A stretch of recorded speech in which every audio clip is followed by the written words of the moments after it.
नमस्कार जय जगन्नाथ पिला माने समस्त को आज क्लास को मु स्वागत करुछि। तो आज आम आलोचना करबा पिला माने को विषय ना कारक विषय रे। कारक आम तो गोटे क्लास करिचे, कारक आमर गोटे क्लास ऑलरेडी सरी जाइए। जो मैंने से क्लास को देखी न डिस्क्रिप्शन तार लिंक अच्छी से जाई तुम मैंने देखिपर जो थी कि आम कारक कौन आलोचना करते आउ कर्ता कारक कौन आलोचना करते। तो कारक कौन आउ टिके आम जस्ट आलोचना करदे। कारक कौन ना क्रियापद। कारक पिला माने कौन ना क्रियापद सहित जो पदर संबंध होता है गोटे वाक्य जदि क्रियापद थी से क्रियापद सहित जो पदर संबंध रही है ताकू आम कौन कहवा ताकू आम कारक कहवा। वाक्य भल भाव मन रख पिला माने वाक्य क्रियापद सहित अन्य पदर बा जो पदर संबंध रही है ताकू आम कारक बोली कहवा। तापर अच्छी आमर कारक 6 भाग विभक्त कौन कौन ना आम जोटा कि पूर्व आलोचना करचे कर्ता कारक विषय केवल कर्ता कारक पिला माने कौन। तो आम तो कारक जानले कि वाक्य क्रियापद सहित आउ जो पदटा संबंध रही है आम कारक कहवा। तो पुणी कर्ता कारक कौन। कर्ता कारक कौन ना जी निजे कार्य संपादन करे बा कराए ताकू कर्ता कारक आम कहवा। कौन जी निजे कार्य को संपादन करे बा कराए ताकू कर्ता कारक कहवा आम। ठीक अच्छे कर्ता कारक क्या कहले पिला माने भल भाव बुझिल कि जी निजे कार्य करे बा कराए ताकू कर्ता कारक कहवा। जेमिति कि एग्जांपल देखिदबा कर्ता कारकर ये अच्छी छात्र व्याकरण पढ़ुची गोटे छात्र व्याकरण पढ़ुची। तो छात्रटी व्याकरण पढ़ुची से निजे ही कामटा करुची। तो यहाँ हूँ कर्ता कारक बा छात्र कर्ता कारक। तापर प्रश्न अच्छी कौन तुम शिक्षक छात्र को व्याकरण पढ़ाऊँच। मु कहली कि जी निजे कार्यटा निजे कराए आउ अन्य द्वारा कराए करे बा कराए ताहाकू कर्ता कारक कहवा।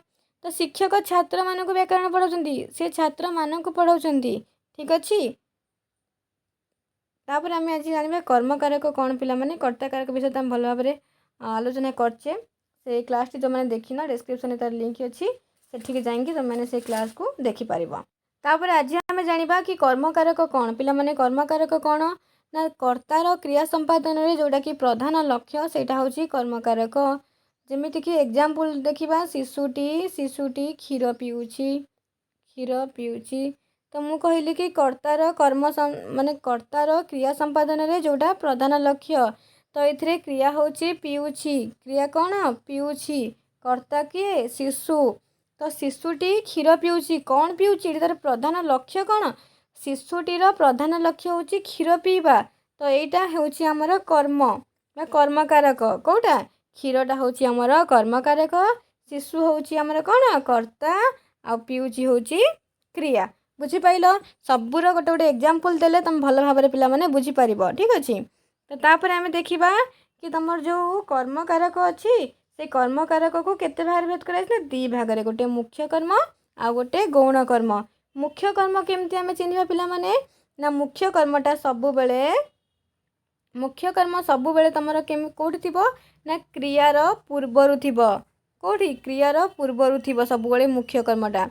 आउ केमती जानिबा गोटे मुख्य कर्म को ना क्रियार तो पूर्वर थे आम जाना से मुख्य कर्म आउ मुख्य कर्म रे सब कौन थाए ना आमर जो द्वितीय विभक्ति नथिबा जो द्वितीय विभक्ति अच्छी ना सेटा बा कु यही सब जो चिन्ह गुड़िक अच्छी सेटा आमर मुख्य कर्म रे नथिबा। जदि नथिबा आम जानिबा सेटा होची आमर मुख्य कर्म। आउ जदि क्रिया पूर्वर जो शब्दटी बसी थी सेटा होची आमर मुख्य कर्म। ठीक अच्छे आ मुख्य कर्मटा पिला माने तुमर कौन ना मुख्य कर्मटा गोटे प्राणीवाचक शब्द हो नथिबो सेटा अप्राणीवाचक शब्द। बुझीपाइल तो एबे आम एग्जाम्पल जानीपर कि कौटा आमर मुख्य कर्म कौटा गौण कर्म। ये अच्छी छात्र माने शिक्षक को प्रश्न पचारुचंती ये दुईटी कर्मर व्यवहार होती कौन दुईटी कर्मर व्यवहार होती कि छात्र माने शिक्षक को प्रश्न पचारुचंती। तो ये मुख्य कर्म कौटा गौण कर्म कौटा मु कही कि द्वितीय विभक्ति मुख्य कर्म लगी नथिबो आउ क्रियार पूर्वर मुख्य कर्मटा बसी क्रिया हूँ आमर पचारुचंती। ठीक अच्छे यहाँ हूँ क्रिया तो क्रियार पूर्वर आमर कौन बसी प्रश्न तेणु प्रश्नटा हूँ आमर मुख्य कर्म कौन प्रश्नटा हूँ मुख्य कर्म। तो ये भी कौन आम द्वितीय विभक्ति लगिनी कौट लगी कि पिला माने को किसी लगिनी।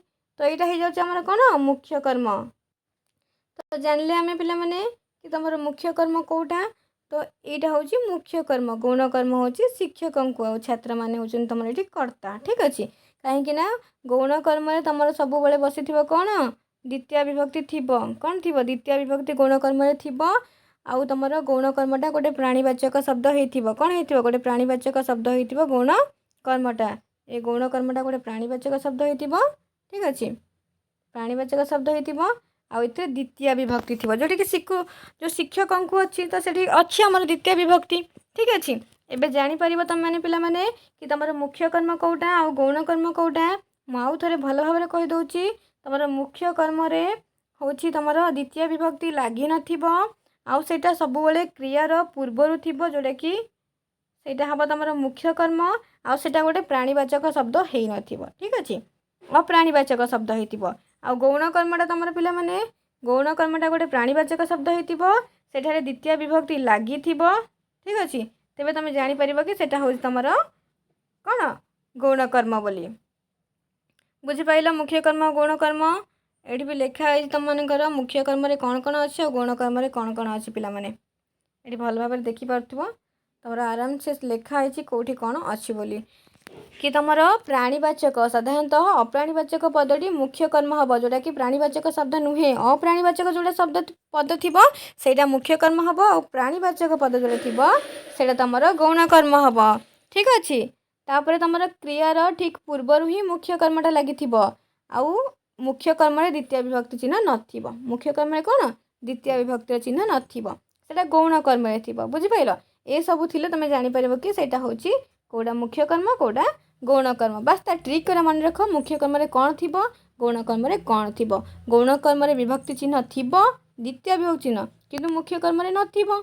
मुख्य कर्मटा सब अप्राणीवाचक शब्द हो पद हो कि गौण कर्मटा प्राणीवाचक पद हो आउ क्रिया पूर्वर कौटा बसुची ना मुख्य कर्मटा बसुची बुझिपाल पिला माने कर्म विषय रे ठीक अच्छे तापर आमे आलोचना करबा पिला माने हमर करण विषय आलोचना करिया हमर नेक्स्ट क्लास रे पिला माने करण कारक क्या कह जाए से विषय आम आराम से नेक्स्ट क्लास रे भल भाव बुझेबा ठीक अच्छे आशा करुँची तुम कर्म कारक विषय किसी भी प्रोब्लेम नथिबो जदि कहार कोठी डाउट थिबो तुम माने निहाती भाव मते कमेंट बॉक्स रे कमेंट करि परिबो कि तुमर जेतिकी भी आम बुझेले तुम कर्म कारक कौन कर्ता कारक कौन जदि भी डाउट थी निहाती भाव कमेंट कर पिला माने ठीक अच्छे आशा करुँची आज क्लास समस्त भल लगी जब लगी गोटे लाइक करने सहित निज सांग मानू शेयर कर दिया पिला माने।